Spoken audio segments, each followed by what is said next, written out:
Subscribe The Sport Show.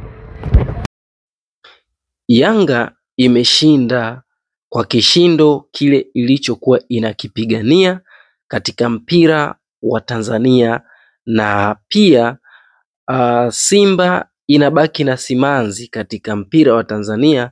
Halikadhalika bodi ya ligi inabaki na pigo katika mpira wa Tanzania. Kuna mengi ambayo yamejitokeza, naomba uweze kunisikiliza na kufuatilia huu uchambuzi mpaka mwisho, kwa sababu nimekuwekea karibu kila kitu kuhusiana na hili sakata lililokuwa likiendelea baina ya Simba, Yanga, TFF na bodi ya ligi na serikali kiujumla. Kuna picha tumechezewa hapa. Elewa hili, kuna picha tumechezewa kubwa sana. Naomba ufuatilie hii mwanzo hadi mwisho. Usiruke, usiskip, ndo nachokusisitiza. Lakini kabla tujaendelea, ni kuombe uweze kusubscribe YouTube channel yetu hii ya The Sport Show, ili usipitwe na taarifa zetu tunazokuwekea. Halikadhalika tunaomba uweze kutupa maoni yako kwa kile ambacho wewe unakiona, lakini pia usiache kulike na pia kushare. Karibu tuendelee. Bomu kubwa imeweza kulipuka, au tuseme nuclear imeweza kulipuka kunako soka la mpira wa Tanzania, ambapo TFF leo hii umezuka habari ngumu sana. Ni ngumu kumeza kwa TFF kiujumla, mara baada ya kutolewa taarifa ambayo inaelezea kwamba Steven Mguto ambaye ni mwenyekiti wa bodi ya ligi amewasilisha barua ya kujiuzulu na nafasi yake. Halikadhalika rais wa shirikisho la mpira wa miguu Wallace Karia akimsimamisha nguli wa mpira CEO wa bodi ya ligi Almas Kasongo. Sawa. Sasa hawa watu wote wapo katika eneo moja la bodi ya ligi, na ndo hao ambao wameweza, mmoja kawasilisha barua ya kujiuzulu, lakini mwingine amesimamishwa na mkubwa wake. Sasa hii haikuja hivi hivi. Hii imekuja mara baada ya klabu ya Yanga kuweza kutoa matakwa yake, lakini hii haikuwa hivyo tu, isipokuwa imekuja baada ya bodi ya ligi kuwa imetangaza au kupeleka mbele mchezo wa namba 184, mchezo wa dabi uliokuwa na vuta ni kuvute kutoka tarehe 15 hadi tarehe 25 ya mwezi huu, yani siku 10 mbele kutoka tarehe 15, lakini pia ni siku 12 mbele kutoka leo hii hapa tunavyoongea, kwa maana kwamba leo ni tarehe 13. Sasa taarifa hii imekuja kutokana na kitu kimoja kikubwa ambacho kimefanyika kunako kwenye hili sakata. Simba aliwasilisha barua leo baada ya kusikia tetesi ya kwamba huenda mechi ikasogezwa mbele, lakini katika barua hiyo Simba alisema kwamba hawatocheza mechi tofauti na leo hii. Lakini kuna hiki ambacho kilitokea. Hiki kilichotokea leo ndo iliyopelekea mchezo wa dabi kusogezwa mpaka tarehe 25 kwa timu zote kuweza kukubali.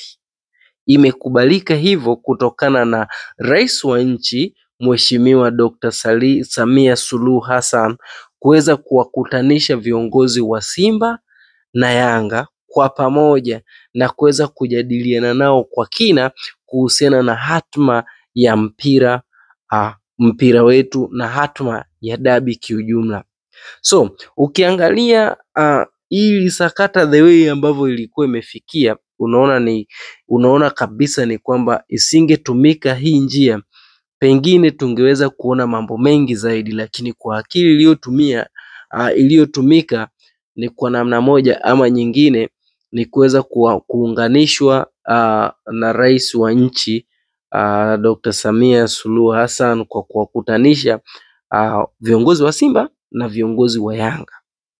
Sasa baada ya kuwakutanisha hawa watu kwa pamoja, hao viongozi wa Simba na Yanga, imeonekana matakwa ya Yanga ndio yameweza kusikilizwa zaidi kuliko ya Simba, kutokana na kwamba siku chache nyuma, tarehe 9, baada ya bodi ya ligi kukaa na viongozi wa Yanga, waliweza kukubaliana mambo yafuatayo kwa upande wa Yanga, kwamba mambo manne yafanyike. Moja, bodi iwe huru, lakini pili, viongozi wa bodi ya ligi waweze kujiuzulu, lakini pia walimtaja CEO pia wa bodi ya ligi aweze kujiuzulu, lakini hakuna sehemu aliyozungumzia Karia haweze kujiuzulu. Lakini baada ya hapo ilitoka press conference kutoka kwa Ally Kamwe akisema hayo mambo, lakini pia akaongeza jambo la 5 la kwamba wanahitaji fedha zao za ubingwa wa kombe la shirikisho waweze kupewa. So baada ya hiyo vuta ni kuvute, Yanga walitoa taarifa wakisema kwamba wao hawatocheza, kwa wanaitakia kila la heri bodi ya ligi. So baada ya kuwa leo rais ameweza kuwaita viongozi wa Yanga na Simba wakakaa kikao cha pamoja na kujadiliana hatima ya dabi na kuamliwa kwamba ichezwe tarehe 25 badala ya tarehe 15, inaonyesha kabisa influence iliyopo kutoka kwa rais kuja kwenye hivi vilabu, kwa maana kwamba yeye ndiye alikuwa ni mtu ambaye akisupport, akitoa goli la mama, akitoa motisha kwa hivi vilabu. So ingekuwa ni ngumu sana kuweza kumkatalia, kwa sababu kama walikuwa wanamkubalia kwenye swala la hela wanapokea, wakila wakishinda wanapokea, basi hata kwa matakwa yake wasingeweza kupinga, ukiachana na kwamba huyu ndo mkuu wa nchi. Hivyo basi Simba na Yanga au Yanga na Simba, mara nyingi kumekuwa na vitu vingi vinatumika kuhusiana na hivi vilabu. Kuna zile taarifa zinazoelezea kwamba hivi ni vilabu ambavyo viko chini ya serikali. Ni kweli, unaweza ukaona, kwa sababu kitaarifa au kikanuni serikali haiingilii masuala ya soka. Huo ndo utaratibu wa mpira wa miguu, lakini kwetu imekuwa ni tofauti. Tusijadili sana muhimili huo kuingilia swala la soka, lakini tuje kwenye hoja hii hapa. Klabu ya Yanga ndo ilikuwa ya kwanza kuthibitisha kuwepo kwa dabi na kusema dabi hii haina kipengele, na imebaki vilio kwa upande wa Simba kuona kwamba je, watacheza ama hawatocheza. Inabaki ni maswali, lakini kwa taarifa zilizopo kwamba Simba wao pia wapo tayari, lakini pia huenda kesho au siku huu wakatoa taarifa zaidi kuhusiana na mechi hiyo. Sioni Simba ikiigomea mchezo kama ilivyokuwa kwa Yanga, kwa sababu Yanga ni timu ya wananchi, lakini Simba ni timu inajiita wenye nchi, japo kiuhalisia Yanga ni timu tofauti na klabu ya Simba kwa namna moja ama nyingine. So kitendo kilichofanyika hiki kinaonyesha pia ukubwa wa Yanga jinsi ulivyo. Steven Mguto kung'atuka kwenye nafasi yake haikuwa ni jambo jepesi kuweza kufanyika, na hawa wanakuwa ni mbuzi wa kafara. Hawa ni mbuzi wa kafara kwa sababu moja ama nyingine, kwamba klabu ya Yanga imewasilisha yale mapendekezo na kweli ikafanyika. So ili ionekane kwamba matakwa yao yalikuwa sahihi ili dabi ichezwe, ndo maana ikapelekea sasa Mguto kwamba akae pembeni kwa sababu ya kupisha dabi ifanyike. Kwa hiyo ni barua tu imewasilishwa, lakini haijawa approved kwamba okay aachie ngazi. Kwa hiyo pengine inawezekana kwamba amewasilisha barua, lakini uongozi wa juu ukamwambia atulie kwanza. Ndio maana nikasema hawa ni mbuzi wa kafara, kwa sababu Almas Kasongo kasimamishwa. Kwa hiyo inawezekana baada ya dabi kuisha Almas Kasongo akarudishwa kwenye nafasi yake, au Steven Mguto akarudi kwenye nafasi yake. Kwa nini? Kwa sababu kuivunja ile nguvu iliyopo au uongozi uliopo wa bodi ya ligi, maana yake ni kuivunja ligi kiujumla. Kivipi? Kivipi? Ni kwa sababu bodi ya ligi iliyopo ndio inayosimamia kanuni zote za msimu huu kutokana na namna ambavyo wameweka mapendekezo. So kwa namna moja ama nyingine unapokuwa unaivunja, maana yake mpira wetu kuanzia muda huu usimame mpaka utakapoweza kukamilisha mchakato mzima wa hawa ambao wameondolewa kwenye nafasi zao. So kwa maana hiyo unaona kabisa kwamba bodi ili mechi ziendelee inabidi ifanyike namna ya kuonesha kwamba hawa watu wameweza kuondolewa kwenye nadhifa yao. Kwa hiyo iwe furaha upande wa Yanga, waone kwamba jambo limefanyika vizuri, but deep down hawa watu bado wanaendelea kuwa kwenye nafasi zao, kwa sababu huyu amewasilisha barua, maana yake haijawa rasmi, kwa sababu kuwasilisha barua sio kujiondoa. Unaweza ukawasilisha barua kwa bosi wako akwambia tulia, mpata mapumziko kidogo hata wiki 2 then takuita kazini. Kwa Mguto inaweza ikawa kwamba amewasilisha ili upande wa pili ionekane kwamba wanafanyia kazi mawazo yao, lakini uhalisia bado unabaki kuwa ni mdogo kuliko uhakika wenyewe. Kwa maana ingekuwa ni kweli ili jambo liko hivyo, basi pengine Almas Kasongo asingesimamishwa, ilitakiwa afukuzwe, na huo ndo ilitakiwa afukuzwe naye ajiuzuru. Alivyojiuzuru Mguto na Kasongo ilitakiwa naye ajiuzuru, lakini imeshindikana, imekuwa tofauti. Kitu kingine, bodi ya ligi itakujaje kuwa free? Hilo ndo swali la kujiuliza. Kama kunakuwa na shinikizo ya klabu kutaka kwamba nyie hatuwataki na kweli wakatii, maana yake vilabu vina uwezo wa kufanya jambo lolote. Ukumbuke kuna masuala ya kupanga matokeo. Kwa kama hao wameweza kuzungumza na hao wakatekeleza, maana yake hii klabu ya Yanga ndio yenye power kwenye mpira wa Tanzania kuliko timu yoyote, kwa sababu haingia akilini kwamba mtaki mtu fulani kwenye uongozi na kweli huyo kiongozi akatoka. Manake kama Yanga hawako sahihi, basi kuna uozo na uchafu kutoka bodi ya ligi. Kama Yanga wako sahihi, basi huo uchafu uliopo ndo ambao umepelekea hawa watu kujiuzulu. Kwa nini? Kwa sababu kama wangekuwa ni wasafi wasingejiuzulu, pengine na hata Kasongo asingesimamishwa kama wangekuwa ni wasafi, lakini kwa sababu ya uchafu na uozo uliopo ndio unaopelekea hali hiyo kuwa hivyo. Lakini kingine, upande wa Simba inakuwaje? Je, watakubali? Lakini naamini Simba kwenye hiyo engo ya kugomea hayupo sana, japo tusubiri nini kitakachofuata, kwa sababu kuna taarifa nazo zipata japo hazipo rasmi kwamba pengine Simba akagomea udhamini unaoendelea wa timu moja kudhamini timu 8. Mmiliki wa timu moja kudhamini timu 8, kwa maana kwamba wanakwepa yawezekana kunaweza kukawepo swala la upangaji wa matokeo. Lakini kingine, kuna taarifa zinaelezea kwamba FIFA ilikuwa inachunguza, kuna wachunguzi walikuwepo ndani wakichunguza haya yote yanayoendelea katika vilabu hivi katika klabu ya Yanga na udhamini wa hizo timu. Kwa hiyo taarifa hizo japo si rasmi sana, lakini taarifa hizo zinaelezea kwamba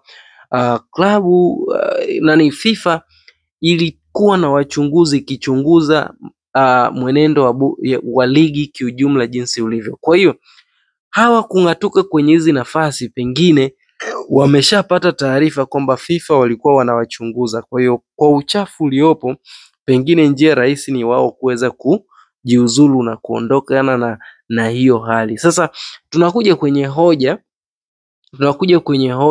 ya kwamba je, bodi itakuwa iko salama? Mawazo yangu yananionyesha kwamba bodi inaweza isiwe salama sana, kwa sababu watakao kuja kuchukua hizi nafasi watakuwa wanafanya maamuzi kwa pressure.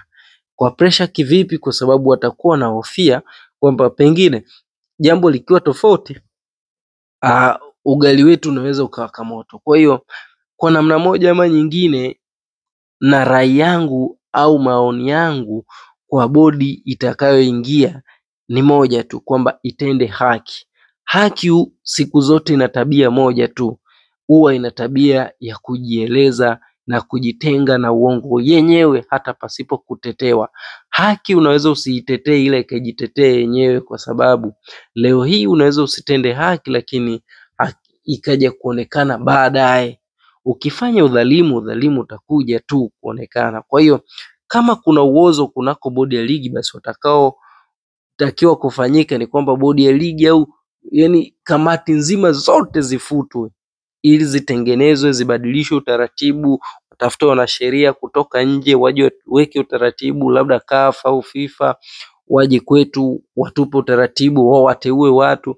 Ikiwezekana basi kwenye ligi yetu tuwepo na mtu kutoka nje ambaye atakuwa anatuongoza. Mfano, kwenye nafasi ya mwenyekiti wa bodi ya ligi, ni vipi akiwa ni Mzimbabwe au ni vipi akiwa ni Mwingereza? Sawa. Mwenyekiti labda CEO kama mtendaji mkuu wa bodi ya ligi, ni vipi akiwa ni Msomali au Muethiopia au ni Mkenya au ni Mjerumani au Mfaransa? Unaona itakavyokuwa. Kwa hiyo kwa namna moja ama nyingine, tunavyokuwa tunazungumzia ili sakata, tufikirie kwa upana kuhusu uhuru wa bodi, kwa sababu isije ikafika wakafanya shinikizo kutokana na timu moja. Hilo ndo kitu ambacho mimi najaribu sana kuliwaza, kwa sababu kama Yanga wamesema hatu wataki na wakang'atuka, atakayeingia atafanya kazi kweli kweli, atafanya kazi kwa weledi au atafanya kazi kwa kufurahisha Yanga? Kumbuka, unapokuwa unafanya kazi kwa kumfurahisha mtu, matokeo yake ni kwamba utafanya vitu vya hovyo na vya ajabu. Lengo ni yule aliyekuweka pale waweze kufurahi, lakini matokeo ya yule kufurahi inaenda kupelekea wengine zaidi waumie kuliko wachache ambao wanafurahi. So hili tunalichukulia kama assignment, kwa kuona kwamba tunatakiwa kuamka na kupaza sauti kuhusiana na sakata hili, ili haki itendeke, kwa sababu siamini kwamba maamuzi yote yaliyokuwa yanafanyika uwanjani kwa upande wa Yanga kwamba yote yako sahihi. Kuna mengine hapo ni ambayo hayakuwa sahihi.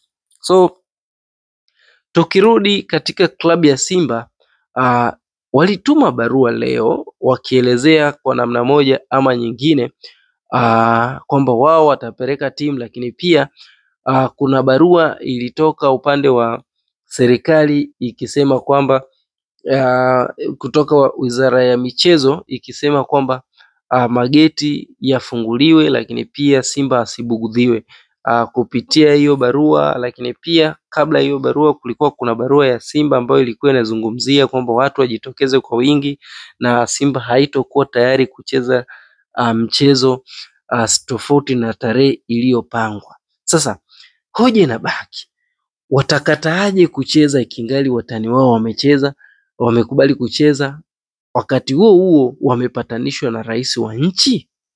Hilo ndo swali la kujiuliza. Na upatano huo umechukua viongozi wa juu kabisa wa vilabu. Kwa mfano, alikuwepo Mangungu, alikuwepo na wazee baadhi wa klabu ya Simba, ambaye hakuwepo ni akina Magori. Lakini tujiulize watakataaje, kwa sababu ukizingatia waliochukuliwa upande wa Simba ni upande wa wanachama, na Yanga wameenda kama upande wa wanachama, japo na GSM alikuwepo. So swali linabaki kwamba je, Simba atapata nguvu ya kuweza kugomea mchezo? Ndio swali la kujiuliza. Maoni yangu na akili yangu inanionyesha kwamba hapana, kwa sababu viongozi wengi wanaowekwa kwenye hizi timu wanakuwa ni viongozi ambao kwa namna moja ama nyingine wana ukaribu na serikali kuliko the way ambavyo sisi tunakuwa tukifikiria. Kile ambacho sisi tunakiona kwa viongozi wengi kinakuwa ni tofauti na uhalisia wenyewe. Hivyo basi kwa namna moja ama nyingine dabi lazima itacheza, dabi lazima iwepo. Kumbuka nilikupeni sababu nyingi sana kwamba dabi lazima ichezwe. Kwa hiyo kwenye zile post nilizokuwa nawaambia kwamba dabi ipo, nadhani mtakuwa mmenielewa. Kwa wale wote waliokuwa wanapinga, naamini watakubaliana nami sasa kwamba taarifa nilizokuwa nakiziweka zilikuwa zina uhakika hazina kipengele kama Yanga walivyosema kwamba dabi hii haina kipengele. Kwa hiyo taarifa zote nilizokuwa na kuwekea zinakuwa ni taarifa ambazo zina uhakika, sio za kubahatisha. Ijapo tunapokea maoni tofauti tofauti kwamba mara hatuna hivi, lakini haya ni maoni ambayo na sisi tunataka kwenye comment uweke maoni yako. Yani weka maoni yako kwa namna utakavyoweza. Wewe weka maoni. Ukiweka maoni na sisi tutakujibu. So turejee hapa. Kuna sakata la waamuzi. Leo kulihitimishwa na zoezi la ufundishaji wa makocha, ambapo Karia alikuwepo akihitimisha katika uwanja wa Chamazi. Lakini swali la kujiuliza, je, waamuzi maslahi yao yanaboreshwa au yameboreshwa? Kwa sababu kupiga nao picha na kutueleza kwamba wamehitimu makozi fupi iliyofanyika bado haijitoshelezi zaidi kuondoa ubinadamu unaokuwepo kati yao, kwa sababu ubinadamu unakuja kutokana na njaa. Wao ni wanafamilia. So mawazo yangu sawa na mawazo ya waliokuwa wengi kwamba waamuzi waongezewe maslahi. Kwa mfano, kama ilikuwa ni 300,000 mechi, basi waongezewe kutoka 300,000 kwenda 500,000, au kima cha chini kianzie 700,000, ili haki waweze kufanya maamuzi kwa haki. Kwa sababu wakifanya maamuzi kwa haki itasaidia migogoro mingi kuweza kuondoka. Lakini ili watende hiyo haki, wanapaswa kuwa na uhakika wa maslahi. Kwa mfano, mechi ndogo wakilipwa 700,000 mpaka milioni, mechi kubwa iwe 2 mpaka 3 hivi ni nani, au 5 hivi ni nani atakaye kuwa nafikiria kuhusu kuchezesha fyongo? So, mtu anafikiria nikichezesha mechi moja tu, kwa mfano Simba na Yanga, na uhakika kupokea 5 au 10,000,000. Mtu anaangalia maslahi yake. Lakini akichezesha dabi na apewe 500,000, ukitoa na makato mpaka anafika nyumbani na nauli na hela mafuta anabakiza 300,000. Sasa ndo nini? Mtu anaona ni bora ni bora nifanye chochote na watu wasinifokee, kwa sababu hasira inakuwa inatawala wakati mwingine, akifikiria kile kidogo anachokipata. Kitu kingine ambacho ninakifikiria na kukiwaza ni sisi wenyewe tu wachambuzi. Wachambuzi tumekuwa na tabia ya kuhype kitu, yani tumekuwa na tabia ya kuzungumzia au kushadadia jambo kuliko uhalisia wa jambo, na tumefika stage tunagawana, hatusimamii kwenye haki na misingi ya uchambuzi, kwa sababu haki mara nyingi haiangalii upande, wewe upo upande upi. Lakini kutokuwa haki maana yake wewe unaangalia upande. Kwa mfano, unaangalia ushabiki wako kuliko uhalisia. Mfano, shabiki anaweza kawa ni mfano mchambuzi anaweza akawa ni timu labda anashabikia labda Yanga. Kwa hiyo matokeo yake akawa anatoa maoni zaidi ambayo ni hasi kwa Simba na pengine ni positive kwa Yanga kuliko uhalisia. Au mwamuzi anaweza kawa ni shabiki wa Stand United, lakini akawa anatoa mawazo tofauti na Mtibwa Sugar. Kwa hiyo Mtibwa Sugar anakuwa anaizungumzia kwa mabaya zaidi kuliko Stand United, na inapofika swala la kuizungumzia Stand United anakuwa ni hataki kama vile iguswe. Kwa hiyo kwa namna moja ama nyingine, kuna swala la waamuzi kutokubase upande mmoja au kutokushadadia nini cha kuzungumza either kati ya Simba na Yanga. Hii itasaidia kwa namna moja kuondoa pressure kwa vyombo vinavyofanya maamuzi. Hatukatai mtu kuwa shabiki, lakini tunakataa ile kutoa pressure kubwa sana kwenye media. Kumbuka kwamba asilimia kubwa ya wanaofuatilia au wanaofuatilia hivi vyombo ndio mashabiki hao wa Simba na Yanga. So unapotoa taarifa negative kuhusu Yanga, automatically shabiki wa Yanga na kuchukia. Lakini pia unapoongea negative kuhusu Simba, automatically shabiki wa Simba atakuchukia. So ili kuondokana na hayo ni kuweka balance. Kuna vitu vya kuzungumza na kuna vitu vya kuacha. Kwa hiyo kuna na moja ama nyingine, hiyo inakuwa ni moja pia ya sababu. Lakini kitu kingine tuzungumzie sakata la tabia za viongozi. Tabia za viongozi labda wa vilabu. Mara nyingi pia ukiangalia kwa makini unaona kunakuwa na matamko zaidi ya hasi kuliko uhalisia. Kwa mfano, Yanga waliweka matamko ambayo kwa namna moja ama nyingine iliaminisha baadhi ya mashabiki wake kwamba TFF ni mbaya. Ukiangalia ubaya, ukitafuta ubaya hauonekani. Wakati huo viongozi labda wa Simba waliaminisha watu kwamba TFF inaipendelea Yanga. Ukitafuta ubaya pia unakuta hauoni. Kwa hiyo hizi zote zinakuja kuleta ni changamoto kuhusiana na hivi. Kwa hiyo viongozi hao pia inatakiwa wepo na uweledi pia ufanyike, lakini kubwa zaidi ni kiongozi wa TFF. Kiongozi wa TFF mara nyingi yeye ndo tuseme rais wa TFF ndo kila kitu kwenye mpira, yani yeye ndo kila kitu kwenye mpira wetu. Kwa hiyo amefanya mengi mazuri ambayo kiukweli lazima tukubaliane kwamba Karia kafanya vitu vingi vizuri.